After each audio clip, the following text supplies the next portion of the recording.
Buried Fire, The Revolutions We Refused to Finish, by Elias Winter, May 3, 2025. Read by an automated voice. Preamble.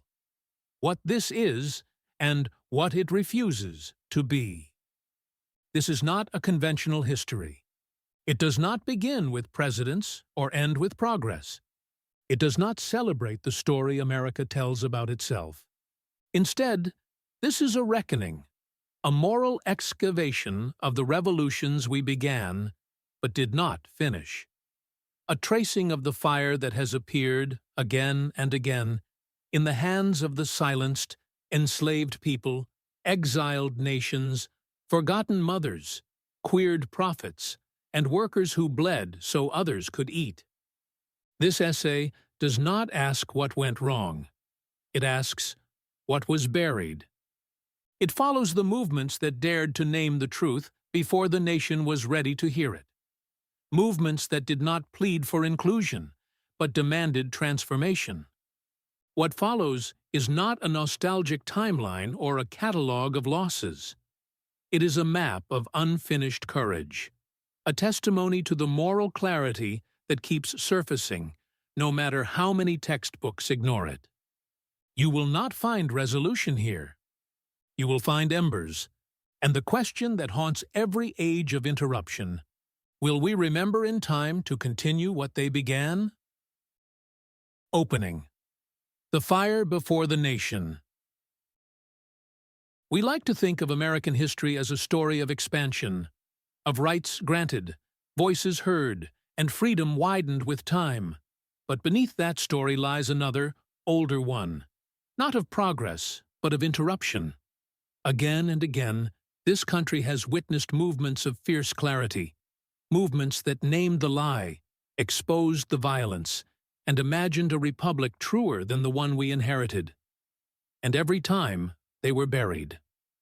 Not defeated, buried. This essay is not about the myths we call history. It is about the voices we silenced to preserve them. It traces the revolutions that stirred in pulpits, strikes, courtrooms, and streets, not as isolated sparks, but as one long fire we refuse to carry forward. From abolition to labor, from feminism to sovereignty, from the body politic to the politicized body, these were not polite requests for inclusion. They were demands for transformation. And they were met with compromise, co-option, and eventually, amnesia. But the fire was never extinguished. It was buried in textbooks, sterilized in policy, and filtered through nostalgia until it no longer threatened the house it tried to burn down.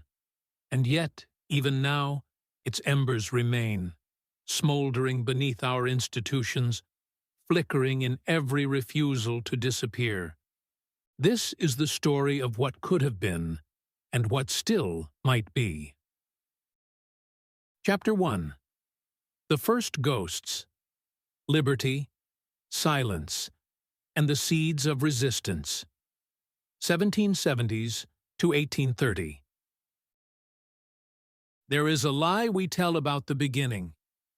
That liberty came first, and compromise came later. That the early republic was naive, flawed, well-meaning, fumbling toward progress like a child learning to walk. That slavery was an unfortunate inheritance, not a design. That women were honored in silence. That native disappearance was tragedy, not policy. But the lie is older than that. The lie is that no one saw. They did. And they said so. They said so in pulpits, in pamphlets, in letters buried beneath the rubble of official memory. They wrote with clarity before it was fashionable. They resisted before there was an audience. They spoke because they knew what it meant to be human in a country that had not yet decided who qualified. We do not begin with greatness tarnished. We begin with silence enforced. And the first resistance, moral, spiritual, structural, was not granted. It was punished. Section 1. The abolition that preceded the war. Before the Civil War was a war, it was a refusal, and before it was a refusal, it was a whisper, spoken in homes that owned no slaves, and by men and women who understood that liberty, unshared, is fraud. The Quakers, among the first to institutionalize abolition, did not arrive at their convictions through politics. They arrived through conscience. They believed in the inner light, that divine spark in every soul. And slavery, to them, was not just a sin. It was heresy, a betrayal of God clothed in profit. By the 1770s, Quaker meetings were excommunicating slaveholders. By the 1780s, they were financing emancipation funds, demanding that their own hands be clean even if the country's would not be for a century. But even they could not carry the message alone. It was black abolitionists, free and fugitive, who transformed the whisper into fire.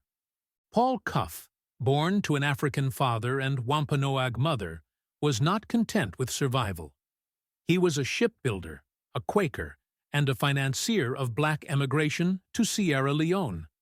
Not because he gave up on America, but because America had yet to reckon with its lie. He refused to believe in belonging without dignity. David Walker, in 1829, published Appeal to the Colored Citizens of the World, a text so incendiary that Southern states criminalized its possession. He wrote not with the patience of policy, but with the thunder of prophecy. America is more our country than it is the whites. We have enriched it with our blood and tears. He did not plead. He warned. And he saw what white liberals refused to see, that moral persuasion alone would never be enough, that the country would choose cruelty over repentance if forced to choose at all. Section 2. The ghosts of a nation never meant to include. America was founded on genocide, but it does not speak of the dead. The colonists saw land, not nations, territory, not treaties, and when they spoke of civilization, they meant submission. The frontier was not a boundary, it was an erasure. Yet not all went unspoken. William Apis, a Pequot and Methodist minister, wrote in the 1830s with a clarity that few matched. He was a soldier in the War of 1812, a preacher, a writer, and an orphan of empire. In his autobiography, A Son of the Forest, he posed a question that still shatters the conscience. If a white man is to be regarded as being made in the image of God, then why not an Indian? Apis did not ask for inclusion. He demanded recognition, not as a supplicant, but as a mirror. His words indicted not just settlers, but the God they claimed to follow, a God enlisted in the service of removal, mission, and massacre. He saw that Christianity, when fused to conquest, becomes a weapon, and he turned it back on its wielders. He was not remembered. That, too, was by design. Section 3. The voices the Republic would not hear. The Founding Fathers debated taxation, standing armies, and separation of powers.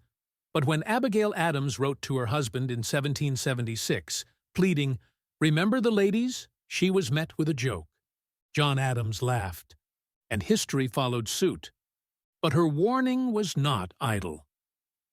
Do not put such unlimited power into the hands of the husbands. Remember, all men would be tyrants if they could. She saw what the Constitution refused to name, that political freedom without gender equality was a shell game, a ritual for the privileged performed in the name of all. Judith Sargent Murray, in her 1790 essay on the equality of the sexes, exposed the lie more surgically. She argued that women's intellectual inferiority was not natural, it was imposed. Starved of education, denied expression, stripped of public life, women were expected to remain silent, and then punished for not speaking wisely. Murray wrote with the confidence of someone whose truth had outlasted permission. She demanded access to the tools of reason, not to mimic men, but to rehumanize women. She, too, was dismissed and forgotten, until the next century found new mouths to say the same things. Section 4. The Ghosts That Still Speak. This chapter is not about origin myths. It is about the witnesses, the ones who saw the violence beneath the parchment, the ones who refused the invitation to remain grateful while erased, the ones whose names were not etched in marble, but in the scar tissue of American conscience. Cuff, Walker, Apess, Murray, Adams. They spoke not as radicals, but as patriots of a country that did not yet exist. And they tell us something that textbooks still cannot: that the fight for a just America did not begin with war, or elections, or senatorial courage. It began with those who were told to wait, and chose, instead, to speak. The first ghosts are not abstractions. They are ancestors. They haunt not because they failed, but because we still have not listened. And their presence reminds us that silence is never neutral, that forgetting is always chosen, that liberty, when rationed, is not liberty at all. Chapter 2. The Fire We Carried North, 1830s to 1865. Abolition, feminism, and the dream that didn't die. It was buried. There is a lie we tell about the 19th century, that the Civil War ended slavery, that women found their voice at Seneca Falls, that the march of freedom is linear. But history, when spoken truthfully, does not ascend. It circles, it replays, and what we call progress is often just exhaustion of movements too holy for the world that inherited them. Between the 1830s and the 1860s, something rare stirred in America. Not perfection, not policy, but moral clarity. A fire not of conquest, but of conscience.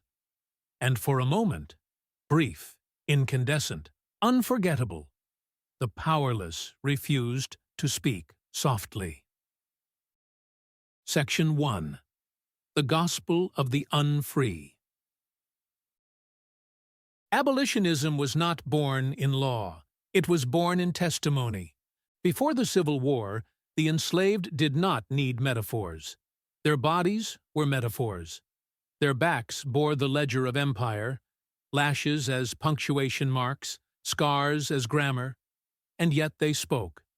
Frederick Douglass stood before white audiences and turned literacy into a weapon. He told them what it meant to be treated as capital and to refuse the conversion. Sojourner Truth, illiterate but luminous, stood in church pulpits and made theology tremble. William Lloyd Garrison set fire to the Constitution with ink, and Harriet Tubman, underground and unarmed, led people across an invisible line called freedom with nothing but resolve and God. But this was never just a moral awakening. It was organizing. It was leaflets and safe houses, code words and rail lines. It was black-led churches building an ethic of liberation rooted not in revenge, but in the gospel of dignity. And what terrified the masters most wasn't violence. It was witness. The enslaved had seen the belly of America, and they came back speaking truth. Section 2.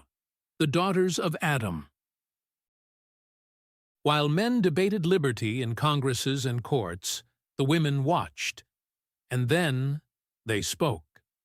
The Seneca Falls Convention of 1848 did not begin with slogans. It began with theft of language. Elizabeth Cady Stanton rewrote Jefferson's Declaration, and in doing so, revealed its cowardice. All men are created equal became all men and women. That one clause, so minor, so forbidden, was enough to expose the entire myth.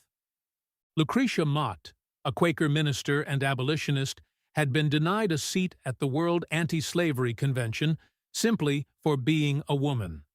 Her response was not silence, it was structure. She and Stanton did not just make speeches. They made a document, a list of grievances, a moral audit of the Republic. The early feminists were not separatists. They stood with the abolitionists. They saw the same root, that power, once concentrated, will always disguise itself as order. They knew that patriarchy and slavery were siblings, not opposites. One owned bodies, the other disciplined them. But even within the abolitionist movement, they were told to wait their turn. They never got it. Section 3. The country we tried to build. And then, as the factories roared and the money flowed, a quieter rebellion took root, not against slavery or patriarchy, but against capital itself. The utopian socialists did not write manifestos. They built towns. Brook Farm dreamed of intellect fused with labor. Oneida practiced radical love without property. New Harmony sought secular salvation through equality. They were ridiculed, then forgotten. But they saw what the market was becoming. Not a mechanism, but a theology. They understood what today's technocrats still deny, that productivity without purpose is just debt in motion. They failed. Of course they failed. Capital laughed, and history marched on. But they asked the right question. What would it mean to live as if we belonged to each other? We remember the Civil War, but we forget the fire that preceded it. The fire was not legal. It was spiritual. It was moral. It was uncompromising. Today, we live in the long aftermath of its burial. We speak of rights with bureaucratic tone. We talk of freedom through screens. But the voices that once made empire tremble, Truth, Tubman, Stanton, Douglas, they are not gone. They are waiting. Waiting for us to remember that America was never saved by moderation. It was redeemed, briefly, by those who refused to speak softly while others were chained. The fire did not die. It was buried beneath policy. And now, it calls. Chapter 3. The Builders and the Betrayed, 1865 to 1890s. On schools, strikes, and sovereignty, in the shadow of the Civil War. History does not end in victory.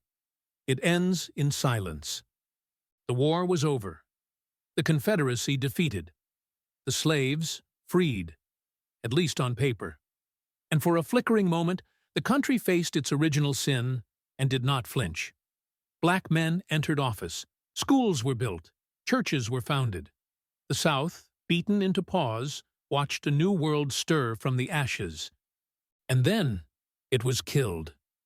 Not with a bullet, but with a handshake. The Compromise of 1877, the final betrayal of Reconstruction, did not come with the clatter of chains, but the elegance of politics. Federal troops withdrew. White terror resumed. The dream of multiracial democracy was not crushed by failure. It was suffocated by design. But before the silence, there was building. Freed people did not wait for permission. They erected schools where nothing had stood. They founded churches not as rituals, but as engines of dignity. They ran for office, not as symbols, but as stewards. Hiram Revels, Blanche Bruce, Frances Ellen Watkins Harper, names the textbooks whisper, if at all. They were not tokens. They were architects. And for a moment, the Republic looked back at them and almost believed its own promises. But justice, when born from war, is rarely allowed to grow. While Black America was building, white capital was scheming. The factories roared, the railroads stretched, and beneath the myth of manifest destiny was a darker truth. The new empire needed workers, not citizens. Hands, not voices. Immigrants arrived, by ship, by desperation, and were fed into the machine. Irish, Italian, Chinese, Jewish, women and children too. The wage was low, the hours long, the deaths silent. And so, another movement began. Not in speeches, but in strikes. Not in elections, but in eruptions. The Knights of Labor dared to say that workers were not disposable. The Haymarket martyrs died for the 8-hour day.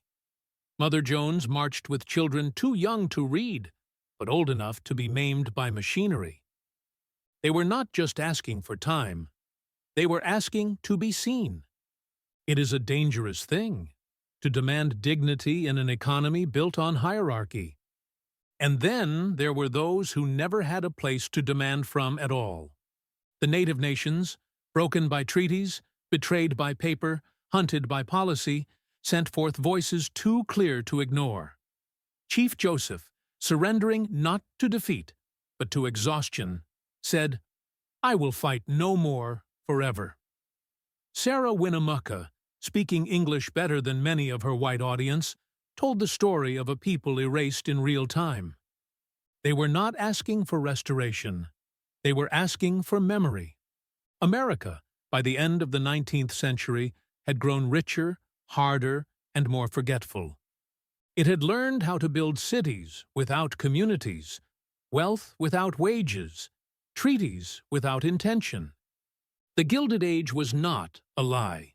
It was a truth with the suffering left out. And that is what we must remember. That justice is not a moment, it is a practice. That memory is not history, it is resistance. That what was built, in classrooms, in picket lines, in sovereign speeches, was not erased. It was buried. And it waits now, beneath the myths, for those with ears to hear. Chapter 4. The Ghosts of Progress, Reform, Resistance, and the Betrayal We Refuse to Name, 1890s to 1920s. History doesn't repeat, it represses. And what we call progress is often just the echo of what we failed to become. We love to say we fixed it. We love to point to the progressive era as proof that America can heal itself from within, that the system works, that enough pressure, enough petitions, enough middle-class moral courage can bend the arc toward justice. But here's the harder truth. The progressive era did not save us. It deferred the reckoning. It replaced one illusion with another. And in doing so, it taught the ruling class how to absorb dissent without ever ceding control. The progressive era was not a moral awakening. It was a negotiation with collapse, and the people who paid the price, then as now, were the ones whose names do not appear in the monuments. Let us name them anyway. Section 1. The Reformer and the Machine. The great social workers and moral voices of the early 20th century were not naive. Jane Addams knew the machinery she was up against. Florence Kelley understood the cost of asking capital to regulate itself. Ida B. Wells had already watched 1,000 men die in silence. W.E.B. Du Bois could see the lie before most even learned the language. And still, they tried. Addams built community where the state abandoned it. Kelley fought the factories that chewed through children.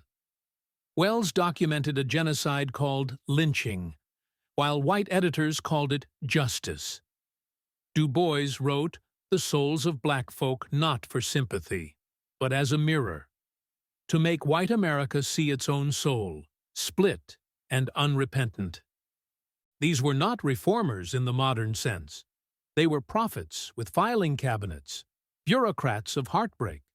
They fought for child labor laws universal education, racial justice, not as ideals, but as lifeboats in a sea of industrial cruelty. And yet, they lost more battles than they won. Why? Because the structure wasn't built to change. It was built to adapt, to absorb just enough protest to survive, to concede just enough morality to stabilize the lie. That is the true machinery of American liberalism. Not transformation, but containment. Section 2. The Paper Shield of 1909. In 1909, the NAACP was formed. It was not a panacea. It was a line in the sand. A biracial alliance of black leaders and progressive whites, it sought to end lynching, challenge Jim Crow, and use the law as a weapon against silence. Du Bois helped found it. Mary White Ovington gave it social cover. Its purpose was not to reform the South. It was to put the Constitution on trial. But the court was not neutral, and the jury was never sequestered. For decades, the NAACP lost in court, lost in Congress, lost in culture. And still, they pressed forward. Legal strategy as faith, lawsuits as psalms. They believed, against all odds, that America could be made to keep its word. What they underestimated was not racism, it was apathy. White liberals would march for abstraction, but they would not bleed for Birmingham. Section 3.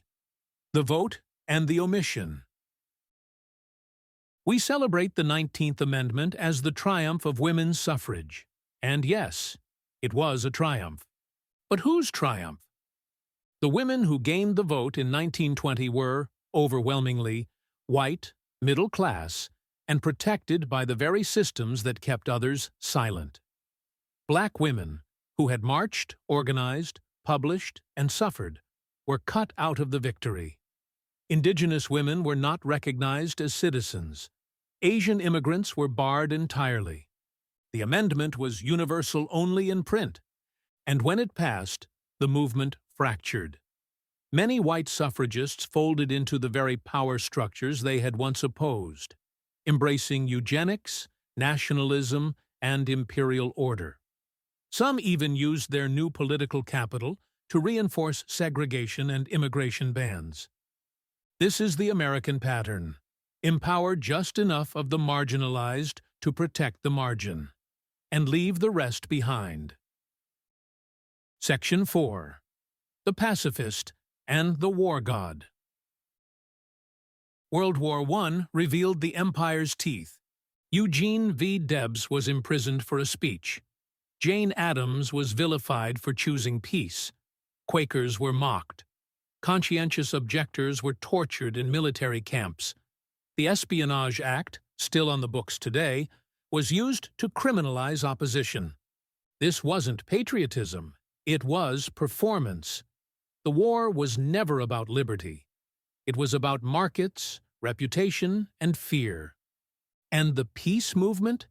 It was the last flicker of a moral tradition that would be hunted out of public life by Cold War theater and capitalist triumphalism. Debs ran for president from a jail cell. He lost, but he never apologized, because he understood what many still refuse to admit. To resist war in America is to be labeled a traitor, not because you're wrong, but because you're early. Section 5. The Cost of Delaying the Reckoning. The Progressive Era gave us reforms, child labor laws, factory inspections, women's suffrage, regulatory commissions, but it also taught the system how to survive dissent. It created a blueprint for managed resistance, absorb the radicals, celebrate the moderates, and bury the rest.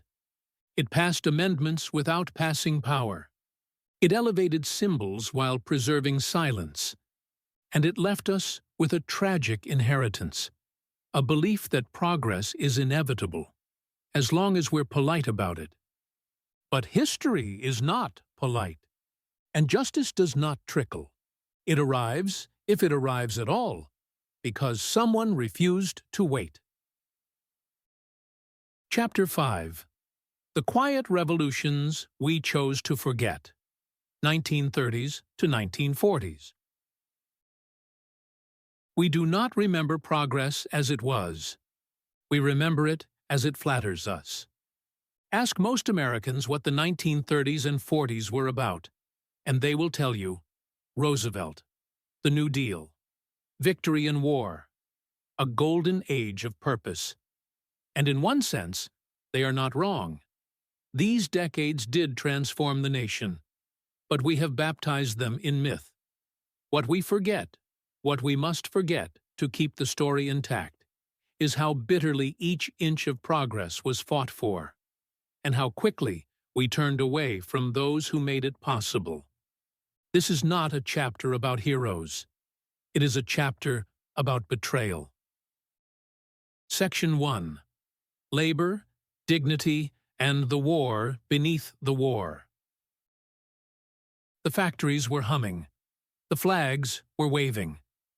But beneath the anthem of American power, another war was being waged, a war for the soul of labor.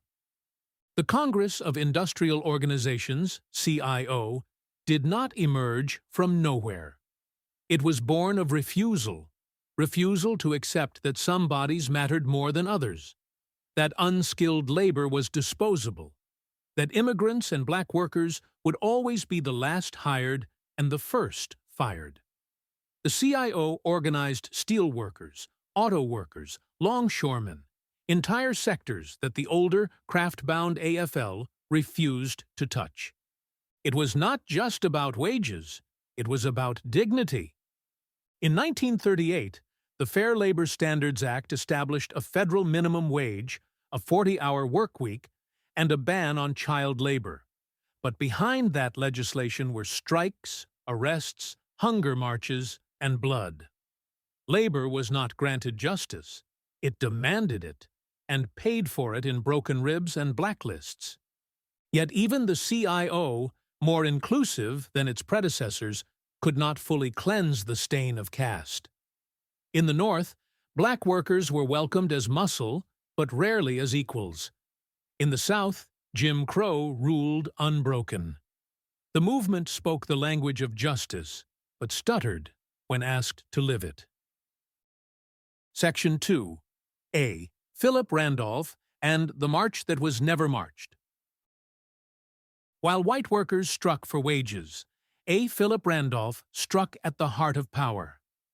Head of the Brotherhood of Sleeping Car Porters, the first black-led union to win a major contract, Randolph knew that the battle for dignity was not just about wages.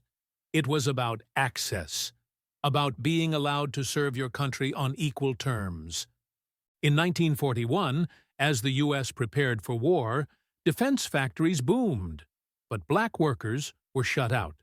So Randolph threatened the one thing the Roosevelt administration feared most: a mass march on Washington. Black bodies in public, refusing silence. FDR blinked. Executive Order 8802 followed, banning racial discrimination in the defense industry and creating the Fair Employment Practices Committee. It was not enforcement. It was appeasement. But it was also precedent, a foot in the federal door. And that mattered. The march was called off, but the war had begun. Section 3. The Legal Soil Beneath the Dream. While the factories roared and the battleships launched, a quieter revolution was underway, in libraries, courtrooms, and black churches. The NAACP was laying legal brickwork for a future not yet born. They targeted segregation one case at a time.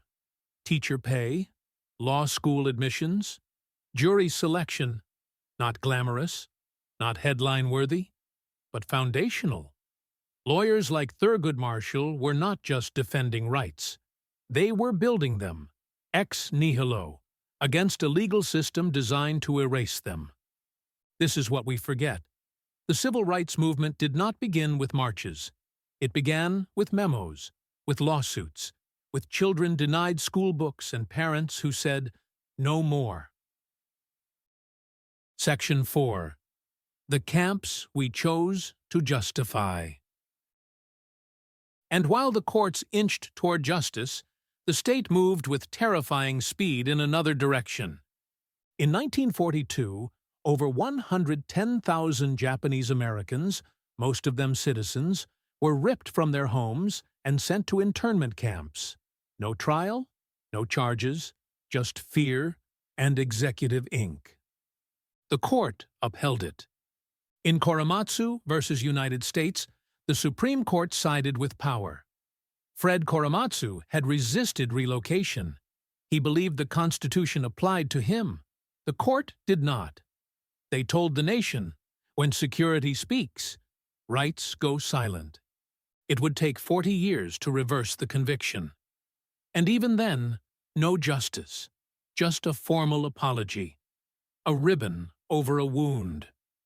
We tell ourselves now that we learned our lesson, but when COVID came, when China was blamed, when fear returned, the old reflexes stirred.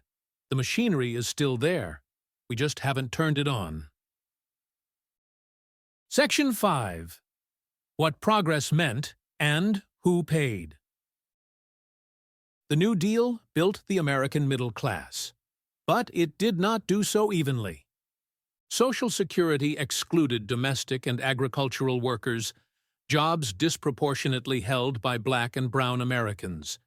GI Bill benefits were administered by local officials, many of whom denied Black veterans access to housing and education.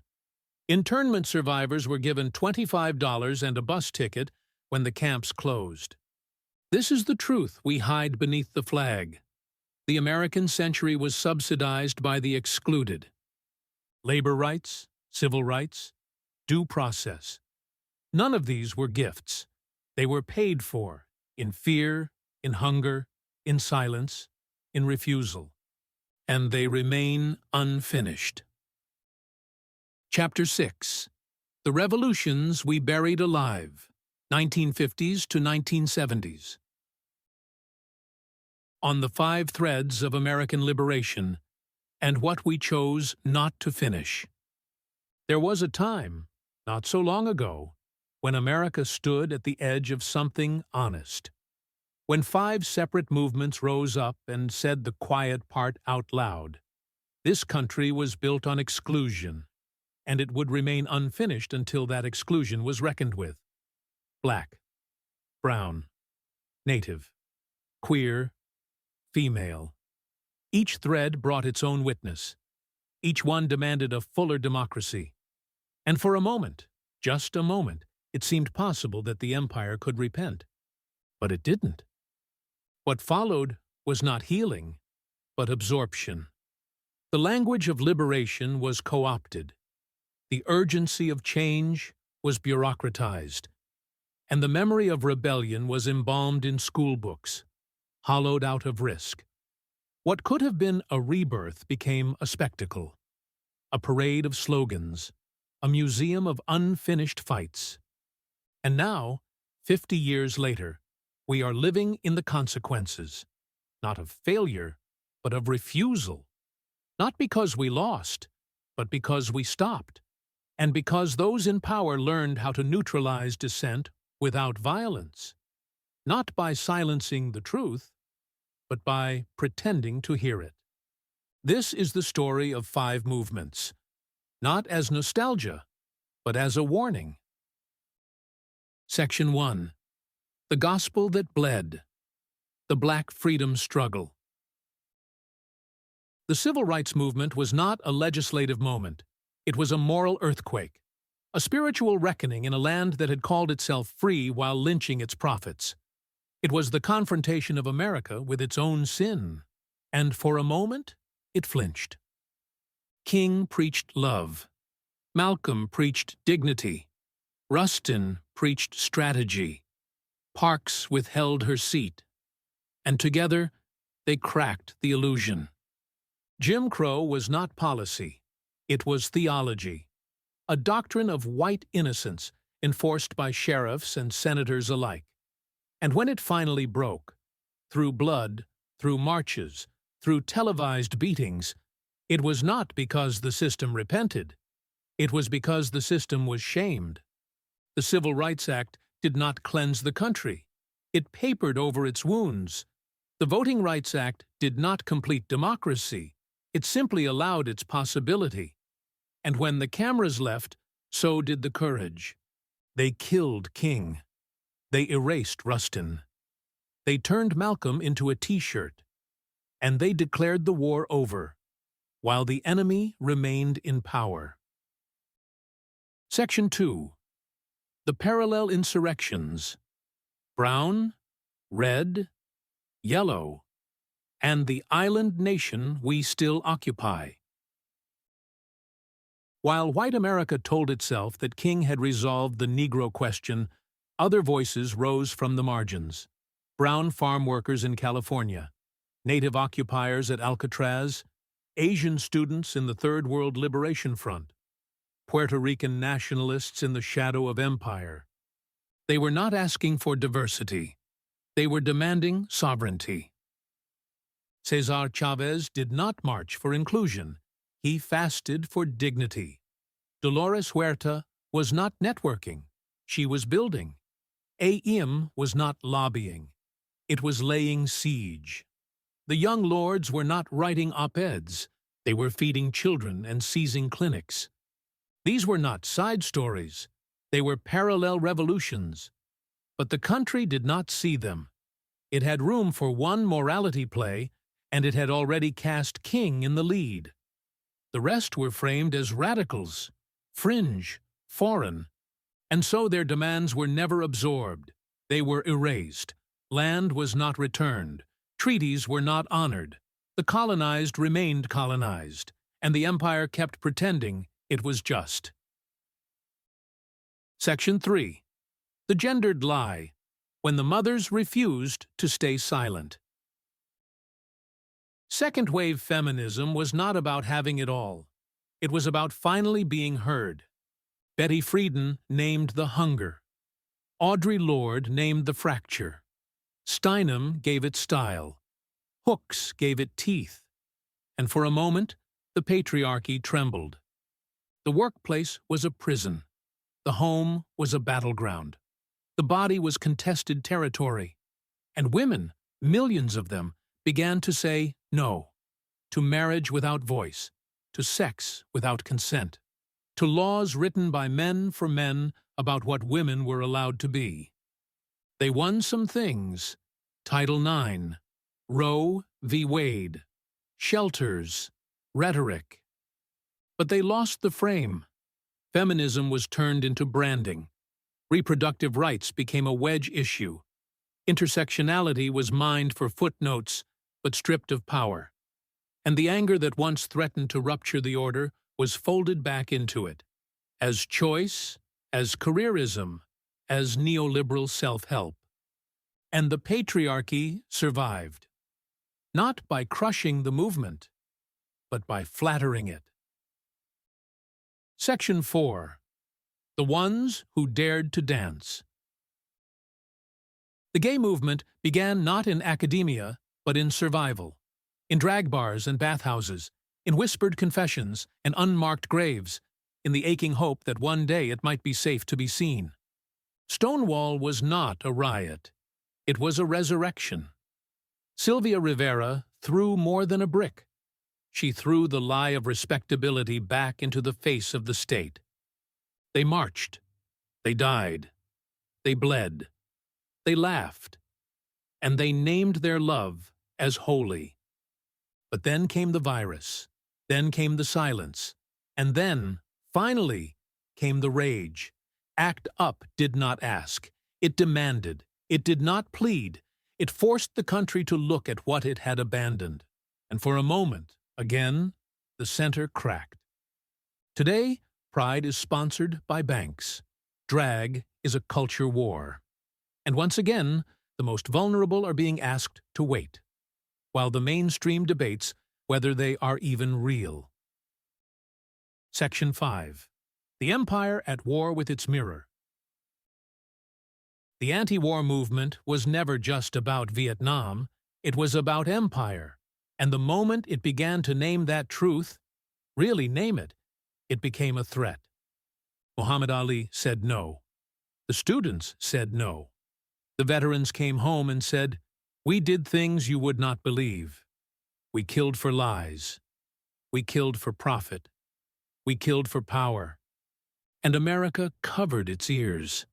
It pardoned Nixon. It forgot Cambodia. It turned Vietnam into a movie. And when the tanks rolled into Iraq, the machine didn't blink. We were supposed to learn. But we didn't. Because to learn would have meant changing the story. And the story, the sacred myth of benevolent empire, was too profitable to question. Conclusion: the silence that followed. Each of these movements offered a mirror, not just to power, but to possibility. They asked what kind of country this could be, if it were honest, if it were brave, if it were willing to give up control in exchange for justice. And every time, the answer came back the same. We'll change the language, not the structure. We'll add seats, but not shift the table. We'll publish the photos, but not return the land. We'll celebrate the victory, but not fund the repair. This is not cynicism. It is grief. The grief of watching a nation flirt with truth and retreat. But those movements are not dead. They are buried, which is not the same. Burial is not erasure. It is potential. And if we are to endure, if we are to become something worth preserving, we must return to those graves, not as mourners, but as midwives. There is something still alive beneath the surface. We just have to be willing to dig. Chapter 7. The Refusal to Disappear, 1980s to 2000s. On the movements that were not meant to survive. The neoliberal age was not just a market ideology. It was a cultural anesthesia. From the 1980s to the early 2000s, the American elite perfected a doctrine of avoidance, privatize the state, narrate away the wounds, and drown the rest in media. But in the margins, where pain was not theoretical, something else stirred. The body does not lie, and the wounds, if unacknowledged, begin to speak. The movements that emerged in these years were not accidents.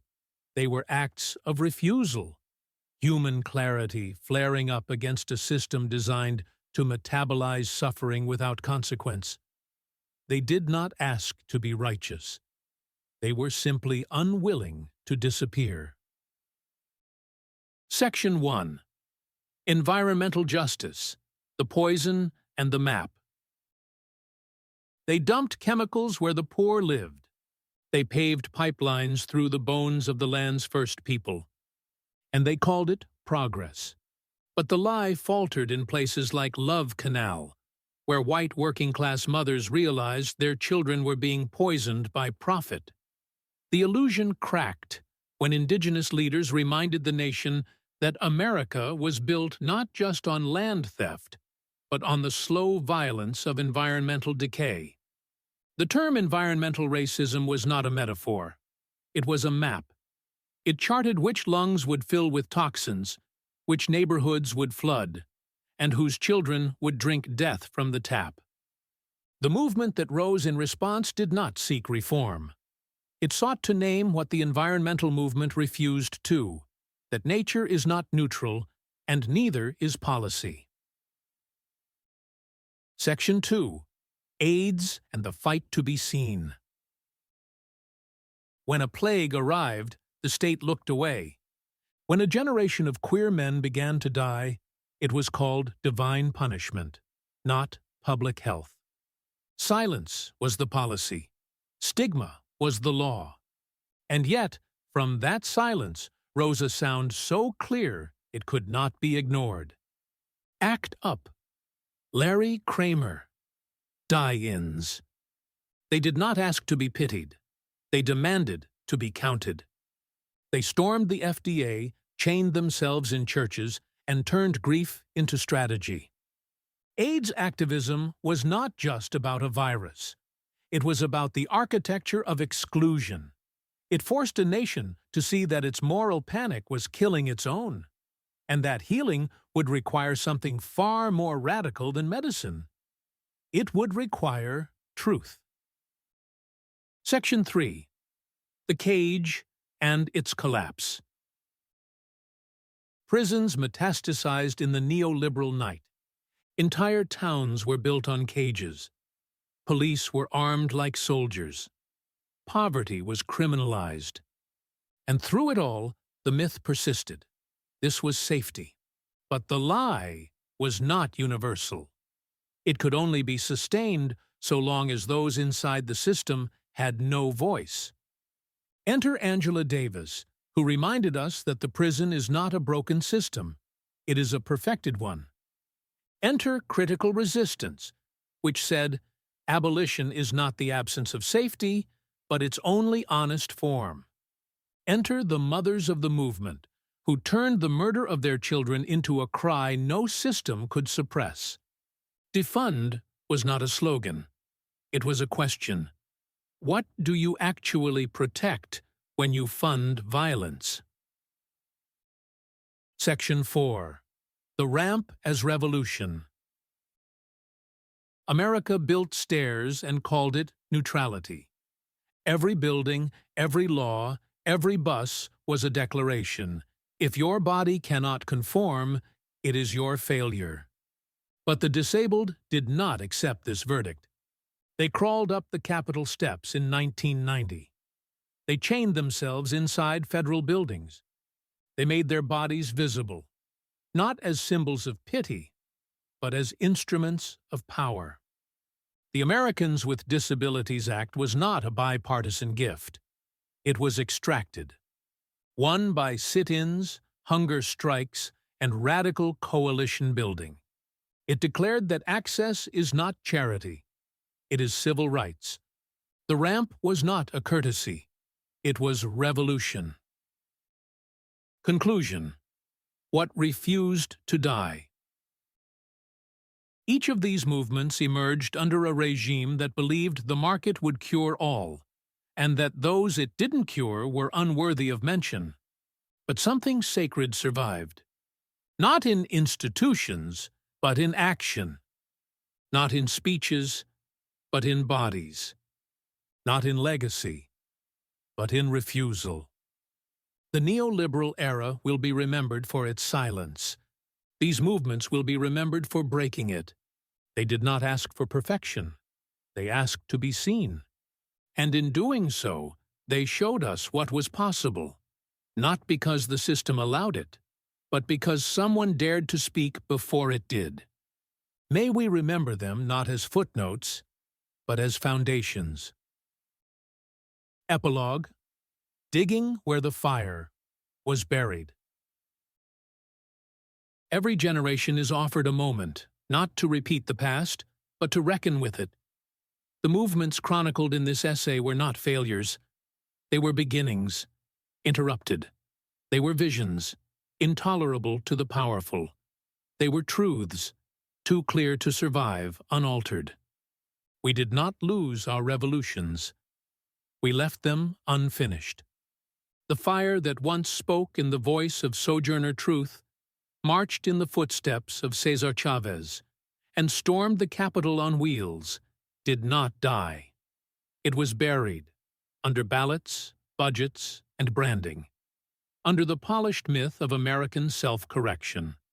And what we call polarization today is often just the return of that buried fire, rising again in different tongues, through different bodies, refusing again to be ignored.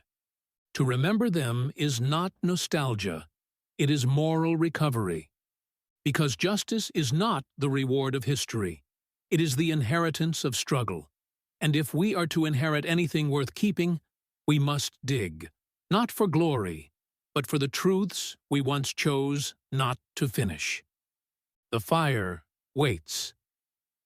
Elias Winter, author of Language Matters, a space for reflection on language, power, and decline. Thanks for reading Language Matters. Subscribe for free to receive new posts and support my work.